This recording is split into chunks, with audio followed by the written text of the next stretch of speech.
ကျွန်တော်တို့ဟာမွေဖွားစဉ်ကကျိုးပြားမှာလက်ထဲမှာစုပ်ကိုင်ပြီးမွေဖောက်မလာကြပါဘူး။တနည်းနည်းသောဝင်ဝင်နဲ့လူလုံးနေကြခြင်းပဲဖြစ်ပါတယ်။ကျွန်တော်တို့လူသားတွေဟာချမ်းသာခြင်းကြပါတယ်။ဒါပေမဲ့စိတ်ပဲရှိတတ်ကြပြီဘယ်လိုလုပ်ရမလဲဆိုတာကိုမတွေးတော့တတ်ကြပါဘူး။ဟုတ်ကဲ့ကျွန်တော်အခုပြောပြမယ့်အချက်လေးချက်ကိုလိုက်နာနိုင်မယ်ဆိုရင်တော့သင်ဟာချမ်းသာလာပါလိမ့်မယ်။နံပါတ်1 Don't be still ငြိမ်မနေပါနဲ့။ဟုတ်ပါတယ်ချမ်းသာတဲ့သူတွေဟာကျွန်တော်တို့နဲ့ချမ်းသာမှုရှိမယ်ဆိုတာအမှန်ပါပဲ။ဘာလို့လဲဆိုတော့သူတို့ဟာဇွဲရှိတယ်တတိရှိတယ်ခွင့်လန်းတွေကိုအဆက်မပြတ်ရှာဖွေစုဆောင်းနေတတ်ကြပါတယ်။ပြီးတော့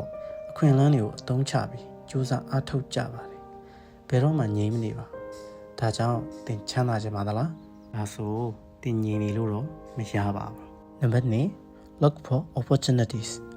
အခွင့်လန်းတွေကိုရှာဖွေပါ။ဟုတ်ကဲ့